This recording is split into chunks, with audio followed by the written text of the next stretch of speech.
Está usted viendo VIX Televisión 10.1 TDT. Está usted viendo VIX Televisión 10.1 TDT.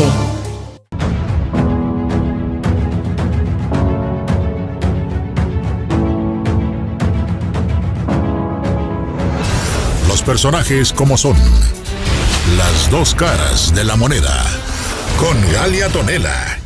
Muy buenas noches. Bienvenidos hoy a Las dos caras de la moneda. Hoy me complace no nada más averiguar el otro lado de la moneda en el arte, en la pasión, en la pintura. Hoy tengo a una persona que es el Derrida de la pintura, la desconstrucción de la pintura para hacernos vibrar, para enseñarnos que se ve más allá de los ojos, que se ve más allá del tacto, que se ve más allá del sentir. Un hombre que ha tenido pasión, que ha tenido el bien decir a través de los colores, de darnos esas emociones que solo un genio puede darnos. Leer todas sus exposiciones y sus premios está de más, porque con solo decir su nombre, ustedes mismos saben quién representa. El maestro Jean Paul. Muchísimas gracias por estar aquí hoy con nosotros, por recibirnos de esta manera. No, tú me estás recibiendo en tu casa. Este recibimiento que me estás dando, estas palabras que expresas con respecto a mi persona y a la obra, me resultan muy halagadoras. Yo pensé que iba a terminar muy mal el año 2020, pero como lo que estás diciendo para ti es muy halagador para mí. Gracias a ti. No, gracias a ti por tu obra, por dejar este legado, por enseñarnos, ¿no? Porque imagínate nada más lo que me contabas hace rato tras bambalinas, ¿no? Que lo que hiciste con los niños, enseñarles lo que es tu pintura y terminar en una plática motivacional. ¿Cuántos pintores van a salir de ahí, no? Al decir que estuvieron con el gran maestro. Sí, fíjate que fue una experiencia muy enriquecedora. El cómo surgió fue un viaje, una exposición que tuve hace años en Madrid, en Europa, y me invitan a que hiciera una plática que hablara sobre mi obra, que iban a ir un grupo de niños para escucharme. Yo desde ese momento me sentí un poco incómodo, pero cuando tengo a estos jóvenes españoles y yo les estoy explicando lo que es mi obra, que en ese entonces hacía mucha obra sobre Zapata, y en concreto esa exposición hablaba sobre las Adelitas, las mujeres que estuvieron en la Revolución. Pero en ese momento, al día siguiente, hablando con los jóvenes, yo me sentí muy incómodo. Tan es así que yo me hice una promesa. Yo cuando vaya a México, voy a hacer una exposición, y voy a invitar a los niños, a las escuelas, al recinto, al museo, la galería, y les voy a explicar. Yo pensaba que iba a ser en el transcurso de un mes, que lo que iba a durar una exposición normalmente es un mes. Regreso a México y se me olvida totalmente. Un año lo borré y al año dije, yo hice una promesa. Yo quedé de ir a traer niños y explicarles mi trabajo. Ahora como castigo, Xolo, tú vas a ir a los municipios, tú vas a ir a las escuelas, y no aquí en Cuernavaca, te vas a ir a lo más lejos. Tan es así que conozco todo Morelos, el norte de Guerrero, parte de Puebla, del Estado de México, y no fue un mes, fueron casi 5 años yendo a todas las comunidades. Y lo que uno no enseña, más bien uno aprende de los niños. Sí. Se volvieron de alguna manera tus maestros en algunas cosas. Mucho. ¿No? Y es un aprendizaje muy crudo, porque ahí fue cuando me enfrento, después de un periodo muy grande que yo tuve en mi juventud, realizando lo que mis ojos veían, viendo mi entorno y realizando un personaje aquí que todos admiramos, sobre todo los morelenses, que es Emiliano Zapata. de pronto ellos me enseñan cosas más tangibles, más reales, más crudas, que son los migrantes, la gente que se va al norte. Por ellos hago una exposición. Sí, vi tu exposición, la exposición de migrantes, ¿no? Hice esa exposición y fue un parteaguas en mi hacer pictórico. Y en muchos aspectos, los niños primero te lo dicen casi sonriendo. No, es que mi mamá no está aquí, mi papá no lo veo desde que... Es más, ni lo conozco. Muchas cosas así que te van marcando. Pero, y luego te lo volteas y están sonriendo, ¿no? Es como el niño se acopla. Lo asimila y tiene que adaptarse rápidamente, porque si no lo hace, es algo muy, muy trágico. Y puede haber niños que no se adapten, y son esos niños que están desadaptados, que nunca... Bueno, con los niños aprendí mucho. En mi casa me decían, oye, ¿por qué no te pones a hacer otra cosa? Aquí tienes 2 niñas que tienen que comer y tú yendo ahí, nadie te paga. Lo hice por aprender y dejarles algo. Después de llegar y tratar de hablar de mi obra, al final me di cuenta que ellos necesitaban una esperanza, necesitaban algo motivacional, que vieran que su realidad era cruda, pero podían hacer cosas muy importantes. Y sí, tomé la imagen de Zapata para hablar de que ellos podían hacer cosas muy concretas. Y yo decía, Zapata tuvo una frase que no dura ni 5 segundos. Me acuerdo que yo les decía a los niños, a ver, ¿cuánto dura? Que la tierra volverá a quienes lo trabajan con sus propias manos. ¿Y cuánto dura esta frase? No, pues, a ver, ustedes niñas y niños van a contar los segundos. Bueno, esta frase, que dura 5, 3 segundos, hizo una revolución, hizo un levantamiento que transformó México. Y así como Zapata tuvo esta frase que influyó tanto en ese momento, cada uno también puede tener una frase. O sea, yo un momento en mi vida, yo dije, ¿cuántas obras puedo hacer? ¿Qué voy a hacer? ¿Qué voy a pintar? Y les digo, después de esto que yo razoné, a la fecha, en ese entonces llevaba el número de obras que iba pintando. Creo que a la fecha ya llevaré más de 3,000 obras. Entonces, así como yo y como Zapata hicieron un movimiento, ustedes también pueden tener una frase. A ver, ¿qué quiere ser de grande? Pero, en fin, al final trataba de inculcarles que tuvieran una pasión y que si la encontraban, ¿Y que quién lo hicieran. te inculcó a ti la pasión por la pintura? Los niños, yo creo. O sea, yo creo. Pero tú, antes de ¿cómo decides ser pintor? Fíjate que yo estudié diseño gráfico en la Ibero. Sí, lo vi. Y yo en ese entonces no había computadoras y me dicen, yo solo me digo, bueno, voy a ejercitar el dibujo.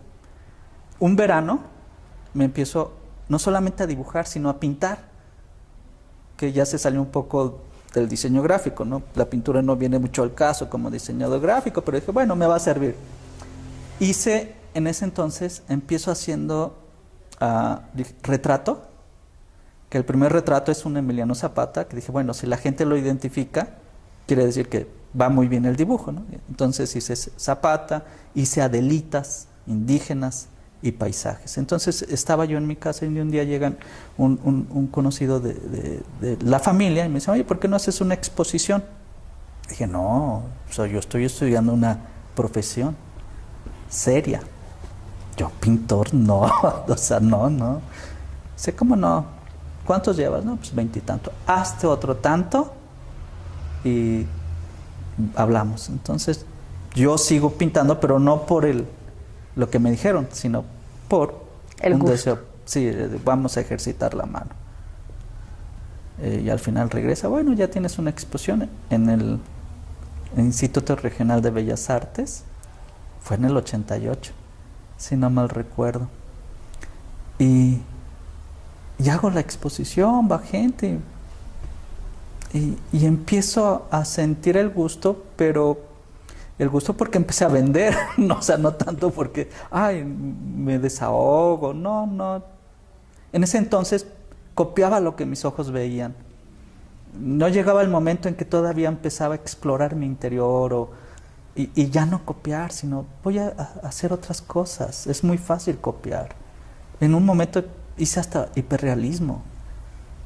Yo creo que es un proceso natural, pero dices, no, o sea, hay cámaras, hay gente, hay más pintores haciendo eso y muy buenos, o sea, llega un momento en que te quieres explorar cosas más importantes. En ese momento de que dejas de ser alguien técnico, pintor, es cuando empiezo a encontrar la pasión. El artista. Empieza la pasión por lo que hago. Previo era dibujar, vendía y ves otro aspecto, frío tal vez, ¿no? Pero ya cuando empiezas a recrear, no la realidad, hacerla tuya y transformarla, ¿estás satisfecho es con otra tu cosa. realidad? Empiezas a recrear una realidad, hacerla tuya y transformarla, porque aún tus ojos te engañan lo que ves. Uh-huh. Bueno, todos tus sentidos de percepción Sí, te engañan. te engañan. Entonces dices, bueno, el tercer ojo sería el razonamiento, ¿no? sí. La capacidad de armonizar esas cosas. ¿Cómo llega lo un momento, encuentras? ¿mande? ¿Cómo lo encontraste? Ese equilibrio. Es de forma inconsciente. Recuerdo que yo, cuando voy a los municipios con los niños, yo regresaba y sí llegaba muy dolido porque encontrabas niños huérfanos de padre y de madre porque se habían ido al norte, habían ido a Estados Unidos y era algo muy constante, casi siempre en todos los lugares que fui. Al final había ese niño inquieto que te tiraba cosas, que hablaba, gritaba y en un principio no sabía controlarlo. Y siempre al final ya había una maestro, discúlpenos, es que este niño está huérfano, pues sus papás se fueron a Estados Unidos. Y la primera vez que fue en Tetecala de la Reforma, una colonia o ranchería muy apartada, recuerdo que la maestra dijo, es que su papá se fue y no se sabe nada de él. Y después se fue su mamá y tampoco se sabe nada de ella. Qué desgraciados padres, o sea, si iban a abandonarlo. Pudieron haber muerto. Exacto. Y yo todavía ¿Por qué la vi. pensar en la maldad si pudo? Pero era algo muy muerto? halagador, porque ella no los mataba. Ella, aunque estaba hablando mal de ellos, pero los tenía vivos. Y yo lo sentí tan tierno, dije, esta señora habla mal de ellos, pero es la única forma que los representa vivos. Y yo dije, qué tierno, o sea, no me está diciendo a mí, es muy probablemente que hayan muerto, no me lo está diciendo. Pero yo sí lo pensé, en ese las porcentaje. Dos caras de la moneda, porque... sí, yo pensé en ese porcentaje tan alto que hay de centroamericanos, mexicanos, que se van a Estados Unidos, pero quedan en el camino, ya sea de hambre y sed o asesinados. Y ella los veía, les decía, desgraciados, y dije, mira, qué halagador, o sea, no ve que a lo mejor ya no regresen porque están muertos. Y historias así era una constante. Y entonces esa propuesta que yo me hice de hacer una exposición y ir a las escuelas se prolongó en 4 años. Y eso, cuando yo regreso a mi estudio, siempre regresaba a mi estudio. Y ya en la tarde, noche, yo me ponía a dibujar mucho. Y empecé, no como... Fue algo inconsciente empezar a dibujar al migrante cruzando fronteras. A lo mejor era un desahogo, no lo razoné nunca, así, es un buen tema, es una buena propuesta, no, era como un desahogo mío, pensar en esos niños y pensar en los padres, ¿no? Empiezo a dibujar migrantes cruzando la frontera. Primero pensé en los migrantes, ya desde entonces Clinton habló del muro. No es Trump el que está haciendo esta propuesta, desde presidentes anteriores ya hablaban de ese muro Entonces, las primeras obras eran de los migrantes y ese muro, recargándose en el muro, tratando de derribar el muro, o atropellados por el tren, la bestia. Por la bestia, ¿no? Sí, y era un desahogo. Pero después pensé, esto es muy ilustrativo, no voy por ahí. Cuando yo veo tu obra, cuando la siento, algunas de tus obras en esta desconstrucción que yo hablo, yo soy filósofa y puedo hablar solamente desde la filosofía y te siento como el Derrida de la pintura, ¿no? Esa desconstrucción de todo lo que nosotros llamamos forma y esto. Hay veces que veo tus personajes y los siento con alas, los siento con esas alas como si pudieran volar, los siento con esa facilidad de volar. Empiezo de esta forma, no son alas lo que tienen, no son ángeles lo que yo represento. No, yo nunca dije ángeles. Pero empiezo así.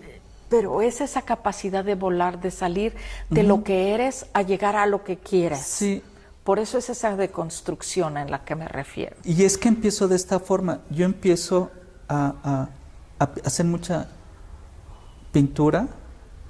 Primero dibujo y después pintura. Y decía, lo más importante no es tanto el hombre en sí. Lo más importante es lo que está cruzando. ¿Y cómo represento esta frontera?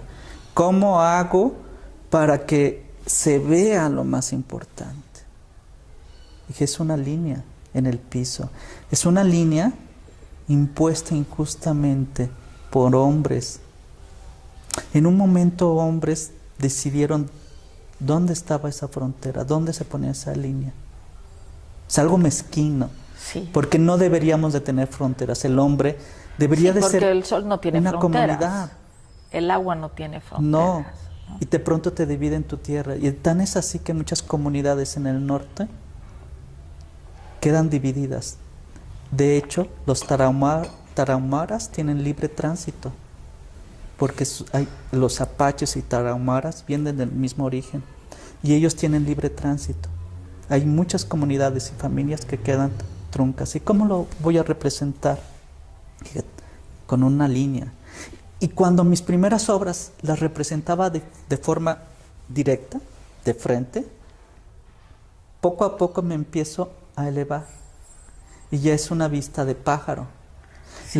La mayoría de mi obra, cuando tengo, en el 88 que hago una exposición muy importante, porque dejo de hacer obra muy realista y obra sobre Emiliano Zapata, sobre los indígenas, empiezo a hablar de los migrantes, de esa línea. Y ya casi toda la obra era en vista aérea. De pronto empiezo a ver que no solamente la línea es dividiendo fronteras, es dividiendo países. También nosotros nos ponemos esas líneas. Lo llamamos traumas, prejuicios, de muchas formas. Cuando nosotros no entendemos a otra comunidad, en realidad estamos poniendo una gran muralla, un gran muro, una línea. Cuando tú no aceptas por un ejemplo, a la comunidad homosexual, a esa comunidad, o simplemente al pobre, o simplemente el que está sucio. Tenemos miles de barreras, ¿no? Sí. Por eso haces esa desconstrucción en todas tus obras y se ven maravillosas. ¿Cómo lo represento eso que tú acabas de decir? Cuando entonces hice una exposición donde estaban los hombres rodeados de círculos. Era un círculo, era una línea circular y visto desde arriba, y los hombres estaban en medio. ¡Qué maravilla! De pronto, en otra exposición que tengo, dije, wow, pero tuve una necesidad de... En una ocasión me dijeron, ¿por qué pintas tu obra con tanto color? No supe qué contestar. No supe, dije, no sé. O sea, porque no te das cuenta que es un tema muy fuerte, los migrantes, la gente que queda. ¿No te das cuenta? Dije, no. O sea, sí sé que el tema es muy fuerte, pero los colores vivos, no sé. Pues es que eso es vida, ¿no? Fue Gabriela Dumay que me dijo, Xolotl, es la única forma que tú le das esperanza al hombre. El migrante migra porque quiere una mejor vida. Representas la esperanza por medio del color. Dije, oh, sí, cierto. Y sí, me gustó eso. Dije, tienes razón. Porque antes de que yo le mostrara esa obra, mis migrantes eran cuando yo pintaba los muros, eran tonos pardos, café, gris oscuro, azul oscuro. Y a lo mejor era muy entraba en depresión. Y fue cuando entro al color. Y color que Marilena Noval me dijo, oye, ¿no te da miedo de que no vendas nada? Porque son colores que nadie quisiera tener en su casa, son colores muy vivos. Pero dije, bueno, estoy pintando para mí, no para los demás. Entonces, me acuerdo que la primera, ¿cómo surge todo? Algo muy crudo, te lo voy a decir. Voy a Oxxo y veo un Gatorade y veo la tapa naranja. Dije, wow, qué bonito, qué hermoso color, o sea, qué naranja tan hermoso. Yo amo, ¿no? Y el verde de la etiqueta, dije, wow, qué hermoso es. Iba con mi hermana y le digo, ay, cómo me gustaría hacer una pintura con estos colores. Dije, pues hazlo. Dije, sí, es cierto. ¿Por qué no me atrevo? Entonces llegué, coloco una tela y la pinto. O sea, me costó mucho trabajo igualar ese naranja. Y luego puse el verde Gatorade, el naranja Gatorade, y puse mis personajes enfrente. Y fue la exposición que tuve en el 88 en el Jardín Borda, y que fue el parteaguas. Y surge algo muy curioso. Ahí aprendí otra cosa importantísima. A ver, alguien que se quiere dedicar a la pintura, tú joven que te quieres dedicar a la pintura. Antes de eso, yo pintaba para halagar el ojo del extraño, de las otras personas. Yo pintaba para halagarlos. Es un gran error pintar para los demás.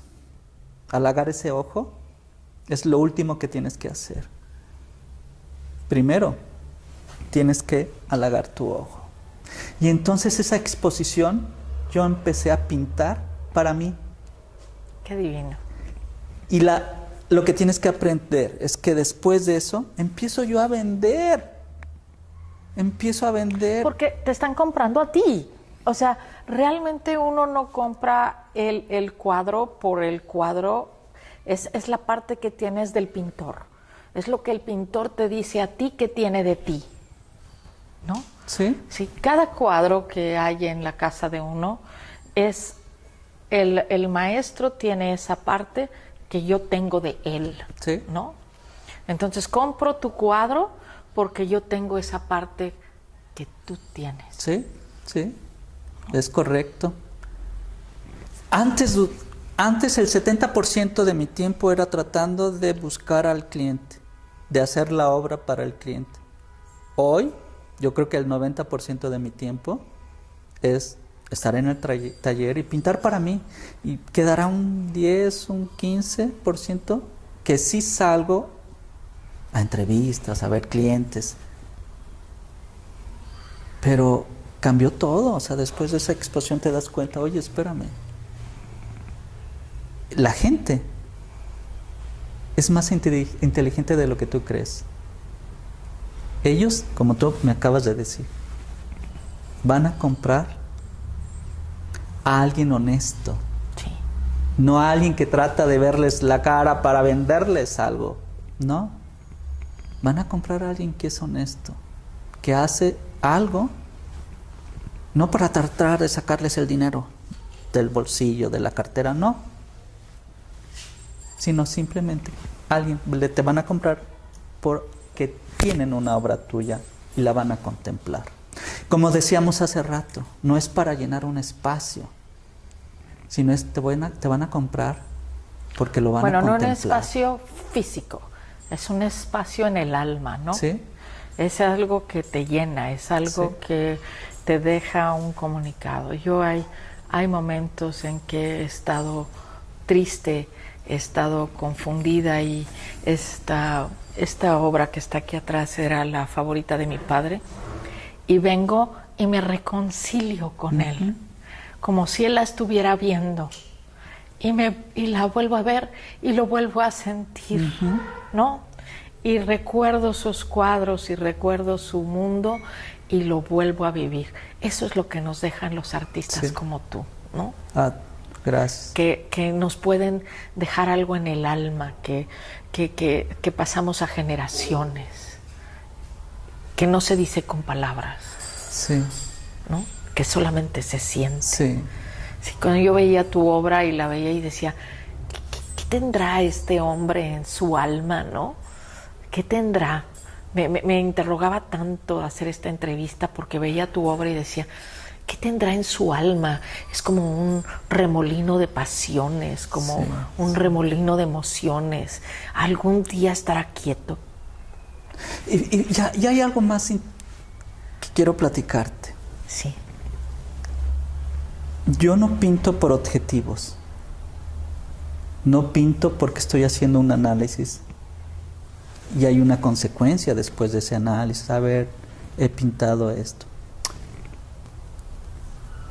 Sino, es una necesidad el pintar. Y de pronto me encuentro, bueno, ¿qué quiero decir? ¿Qué estoy pintando?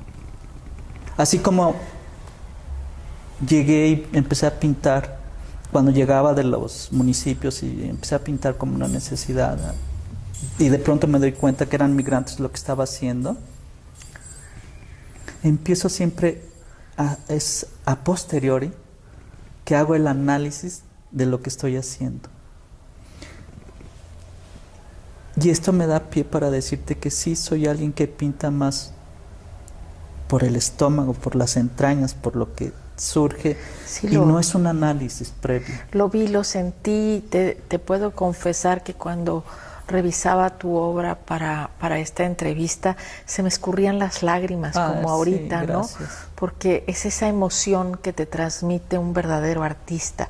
Cuando ese artista te puede hacer vibrar hasta las entrañas y a través de su pintura sientes lo que sintió, entonces estás frente a un artista, ¿no? Estás verdaderamente frente a una obra de arte. No estás llenando un espacio. Exacto. En una pared. Estás llenando parte de tu espíritu, ¿no? Ese remolino de emociones que yo veía en tus cuadros, decía, me tiene que explicar, me tiene que decir qué está sintiendo cuando está haciendo esta desconstrucción de este hombre, cuando lo pone en diferentes posiciones y a veces no sé si está arrodillado o si se está elevando o si está soñando o si está implorando o está rogando. Y yo decía, ¿qué sentirá cuando lo está haciendo? No muchas emociones en realidad.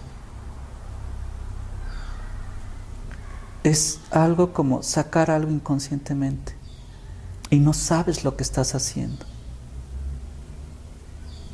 Es como cuando hay mucha gente que escribe de forma automática. Y por eso me detengo cuando pinto, para ver qué estoy haciendo. Por eso necesito reflexionar mucho después. Es como si fuera el yo interior el que sale. Sí. Hice otra exposición muy interesante después de la gente que estuvo rodeada de los círculos. Empiezo a hacer parejas besándose, sin tocarse con las manos, simplemente era un beso y el círculo. Y ahí de pronto dije, bueno, sí, quería meter a otro, eran hombres solos en un principio, ¿por qué meto a una pareja y besándose? Y la reflexión a la que llegué es que cuando tú pones una línea, una frontera, es muy hermoso cuando aceptas a alguien que cruce tu frontera. Son dos círculos y de pronto se hace un solo círculo. Pero eso lo razoné hasta después. Hay un poco de desesperación porque digo, bueno, porque siempre pinto, o sea, yo veo mucho artista cuando van a las escuelas, es que tienes que encontrar tu peor trauma y pintarlo. Y si he querido hacer eso, yo digo, bueno, voy a pintar, ¿cuál es mi peor trauma? Por eso ves muchos niños pintando ratas y cosas así, sus traumas, ¿no? Tratan de pintar. Y me ha costado trabajo, digo, no puedo, yo sí soy mucho de dibujar inconscientemente, distraído. Como cuando hablas por teléfono. O cuando manejas en automático, es parte de ti. Eso es lo que en filosofía le llamamos la inteligencia superior, ¿no? Cuando ya haces las cosas en automático, cuando son parte de tu conciencia. Pero sí necesitas después materializarlo de alguna forma. ¿Qué estoy haciendo? Es una necesidad de no dejarlo todo a la deriva. ¿Y encuentras la respuesta? A veces no. Y a veces nada más me quedo con 2, 3 obras y las veo y digo, bueno, quién sabe por dónde iba. Pero a veces sí son muy concretas. A veces sí las veo luego, estoy hablando de esto, oye, pues, voy a culminar. ¿Qué te falta como artista? Ay, mucho. ¿Qué es eso? Tengo mucho porque tengo, mira, soy yo, qué pena. Tengo un problema de que necesito de mucha reflexión y en ese momento de la reflexión dejo de pintar, dejo de trabajar o hago 1 o 2 dibujos y son periodos muy largos, y a lo mejor lo que me faltaría sería, oye, independientemente de lo que estés haciendo, tienes que estar pintando diario, dibujando diario. Pero entonces ya no sería un placer, ya no sería algo que buscara, ya no sería algo que me motivara. Sí, de pronto dejo, por muchas causas, dejo de trabajar, de pintar. Llego periodos de 3, 6 meses, de que no pinto. Hago dibujos cortos, bocetos, mucho de dibujo, pero obra grande, no. Entonces, a lo mejor sí me faltaría eso. ¿Una obra grande? No, de ser más constante. Pero no me gustaría porque también estaría forzando las cosas. Pero ya no serías la deconstrucción de la pintura. Exacto. Sería la antítesis de ti mismo en cierta forma. Sí. Y no sería un placer ya. Entonces ya no estarías haciendo. Es que tengo, por ejemplo, me han tocado, con suerte este 2020 pasó lo que pasó, pero tienes una exposición otra vez en Europa y no lo pude realizar. Aparte me operaron 2 veces y infinidad de cosas. Pero fue como un buen pretexto para no pintar. Como que a veces sí necesito dejarlo. También es necesario el descanso, ¿no? Esta pandemia nos dejó también eso, ¿no? Que a veces llevamos la vida demasiado a prisa y demasiado rápido y no tiene situación de ser, ¿no? Las cosas llevan un ritmo. Yo pienso que muy poca gente conoce el significado de la palabra paciencia. La paciencia viene de paciente porque cuando un enfermo se le llama paciente, es aquel que sigue un procedimiento. Entonces la paciencia viene del respeto del proceso y de los tiempos. La gente que piensa que la paciencia tiene que ver con sentarse a esperar. La paciencia es el respeto del tiempo y de los procesos. Entonces, todos tenemos un proceso interno, ¿no? Un proceso que tenemos que respetar. Tú no puedes tomar un frijol y decirle, crece porque tengo hambre, me urge que crezca. Y le hables bonito, y frijolito divino, o le grites o lo insultes. No va a cambiar su proceso. Tiene un proceso. Entonces, hay veces que nosotros no respetamos esos procesos del espíritu, ¿no? Entonces, tú los estás respetando, ¿no? Ahorita la vida nos dio una oportunidad para entender nuestros procesos, para entender esa forma que estamos caminando, esa forma que estamos haciendo, ¿no? Creo que sí. Me gusta mucho dibujar. Es lo que me tiene unido al arte, ¿sí? Constantemente. A la creación. Arte se me hace un poco pretencioso de mi parte decirlo. Pero a la creación sí. El dibujo es muy interesante. De hecho, me siento más dibujante que pintor. Y como tú dices... Aunque yo te veo como un genio. Ah, eres muy amable. Y no me gusta concluir los dibujos. Yo veo que, por ejemplo, mucho dibujante, muy bueno, excelente, y digo, híjole, los acaban tan bien, pero no quiero, nunca he querido yo acabar algo tan bien. Nunca. Sí, en un principio, sí. Pues es que realmente lo hice. Nadie somos un producto terminado. Nos construimos todos los días, ¿no? Por eso ese es el genio de la desconstrucción. Y también es como una evolución. Sería trágico que fuéramos la misma persona haciendo lo mismo. Cuando vivir nos da la oportunidad de conocernos, pero no haciendo lo mismo. Conocernos es siempre tratar de descubrir y de aventurarnos a hacer cosas nuevas. Si no te aventuras, si no te atreves, no avanzas, no creces, no evolucionas, te quedas ahí. Y ahí sí sería un envejecimiento prematuro, cuando no avanzas y estás haciendo lo mismo. Y ahí sería recordar la frase divina de Marco Aurelio, ¿no? Que decía, no tengas miedo a morir, sino ten miedo a no aprender a vivir, ¿no? El maestro, el pintor, el hombre, ¿ha aprendido a vivir? No. Y en parte qué bueno. ¿Qué te falta? Bueno. Si yo dijera que ya aprendí a vivir sería... aburrido. Sí, no. Yo siempre he pensado que de esta vida hay que hacerla toda una aventura. Y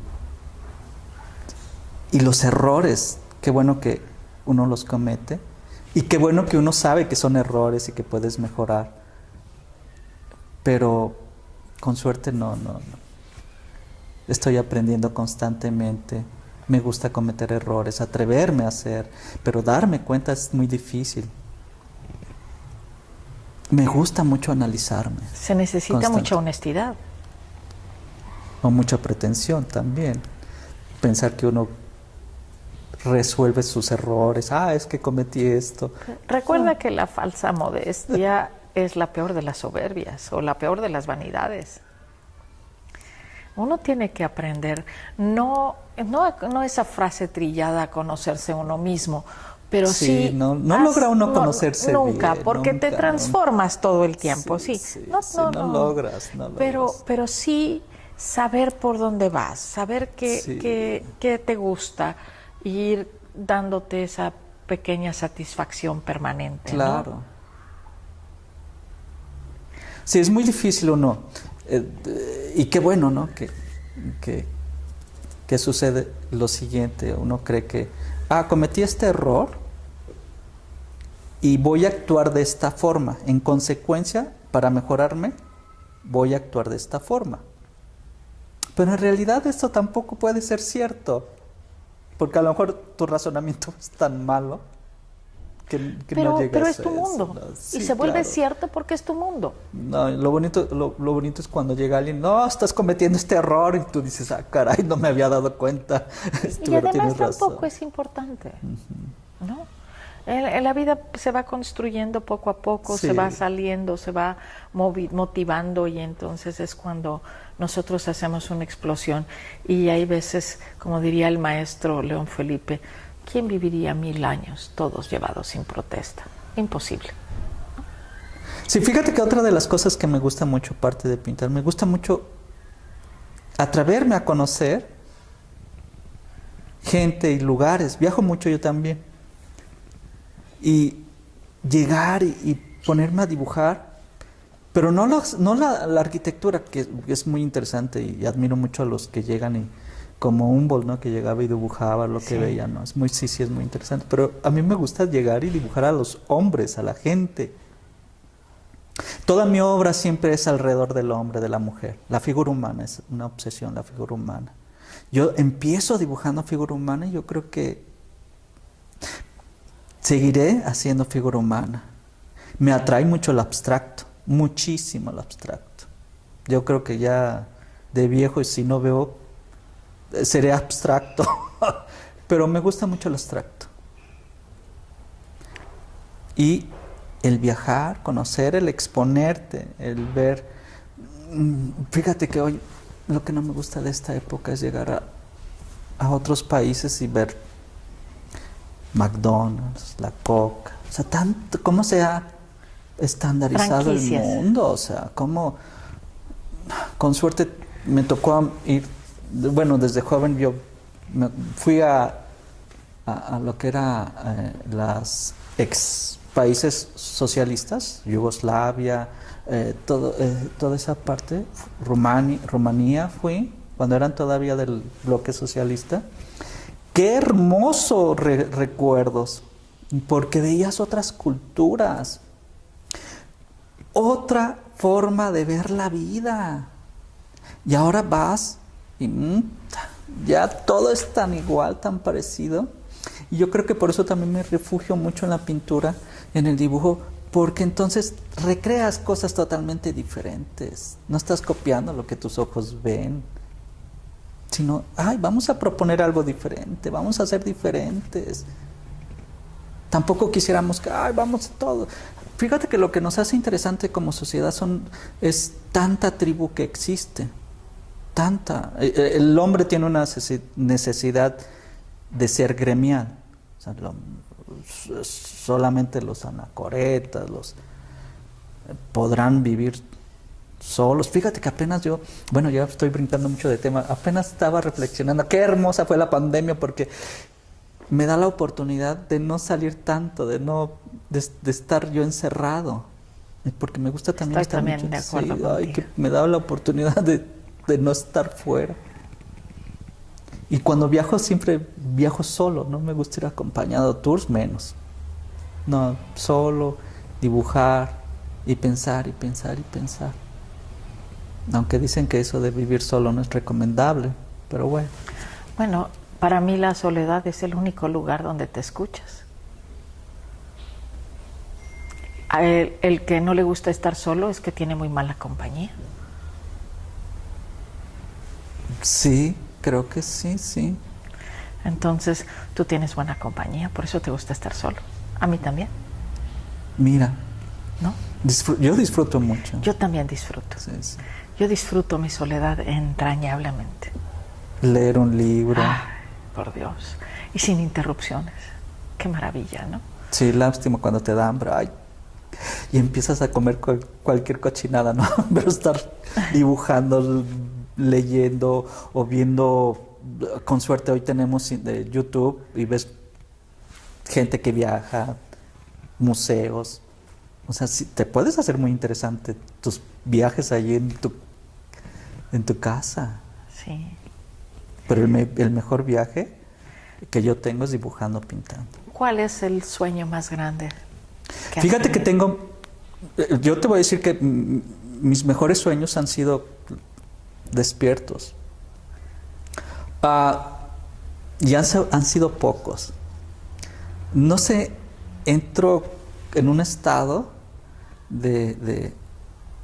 como de éxtasis, pintando, y veo los colores muy vivos, escucho muy fuerte, pero pintando. Pero son estados como de 1 hora, que yo me siento como si estuviera drogado. En una éxtasis total. Total. Pero no lo logro hacerlo algo. Me han pasado en la vida como 3 veces. Bueno, realmente es que nosotros tenemos la capacidad de generar las drogas. Endorfinas. Sí. Las drogas que pueden generar mucho más que una cocaína, mucho más que una marihuana o mucho más que una heroína en un estado de concentración o meditación, ¿no? Entonces quiere decir que lo has logrado 3 veces, estar en ese estado consciente, maravilloso, que envidia. Todos los filósofos queremos llegar a ese punto de éxtasis, ¿no? Sí, y me lo he propuesto en otras ocasiones. Me pongo la música, los audífonos y a ver, vamos a lograr. Y no lo logro. No, han sido pocos. Y también, hablando de sueños, he soñado que me despierta música. Música sinfónica. Y me despierto y digo, silencio, silencio. O sea, sueños muy lúdicos, muy intensos con la música. Bueno, déjame decirte que yo estudié 1 año y medio música. Llevaba como instrumento piano y mis manos son muy cortas y entonces me dijeron, ¿sabes qué? Dedícate a otra cosa. Entonces estudié diseño gráfico. En el amor, sí, claro. ¿Cómo te va? Muy bien. Muy bien. Sí. ¿Estás pleno? Sí. Pero hay el amor filial, el amor incondicional hacia tus hijos es ¿Tienes hijos? Es lo más hermoso que puedes tener. Sí, tengo 2 hijas. Fíjate que cuando mis hijas, la primera y la segunda, cuando van a nacer, yo me pongo a arreglar la casa. Esos 9 meses que tuvo mi mujer en el parto, yo empiezo a pintar la casa, arreglarla, decorarla, hacer muchas cosas. Me decían, yo estaba con el maestro Catania en su taller en ese entonces y me decían los del grupo, ay, al final, ¿por qué no vamos a tomar algo? Y yo decía, no, gracias, no. Y insistían, no, gracias. Pues, ¿por qué? Es que mira, llego a mi casa y la estoy arreglando. Hasta que una amiga me dice, es que tienes el síndrome del nido. Estás arreglando tu casa, ahora que va a venir tu hija. Y me pasó algo horrible. Nace mi hija. La primera noche la veo tomando su lechita del seno. Híjole, y yo sentí envidia. Yo conozco la envidia en todo el cuerpo, no vieras, o sea, sentí el cuerpo, una sensación tan desagradable de envidia. Dije, wow, o sea, yo nunca voy a tener ningún parto, no puedo dar a luz y no puedo sentir esa sensación de amamantar a alguien. Y sentí horrible todo el cuerpo. Dices, wow, el ser hombre es horrible. Y ahí te das cuenta del amor a tus hijos. Yo decía mucho a mis hijos y ahora es un amor increíble. O sea que das todo por ellos, das la vida por tus hijos. Podrás tener amor a una pareja, a una mujer, pero no se compara. Estoy totalmente de acuerdo contigo. Es una maravilla. Ha sido un gusto conversar contigo. Espero que nos des la oportunidad de hacer otro programa. Falta mucho por platicar, mucho por decir. Tengo muchas anécdotas. Sí, ojalá nos invites a un encuentro con niños, que nos invitaras o que promoviéramos algo para que viéramos cómo le enseñas a los niños. Me dará cómo mucho les gusto. transmites. Muchísimo que hagamos gusto. algún programa especial para poder manejar esto con los niños. Enseña bien a un niño, jamás castigarás a un adulto. Te invitamos a ser parte de este mundo que estamos tratando de formar y que si nos permites hacer en una escuela que los niños conozcan quién eres, cómo les transmites el arte y que me permitas con todo el respeto del mundo hacerte un cuento a través de la pintura, ¿verdad? Gracias.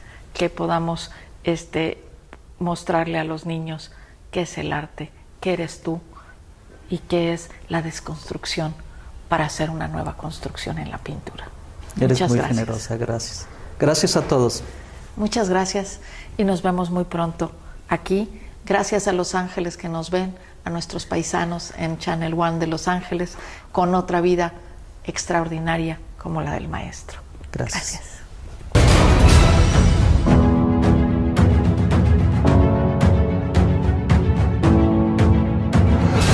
Los personajes como son. Las dos caras de la moneda.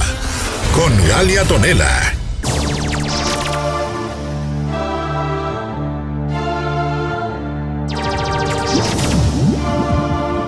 Está usted viendo VIX Televisión 10.1 TDT. Está usted viendo VIX Televisión 10.1 TDT.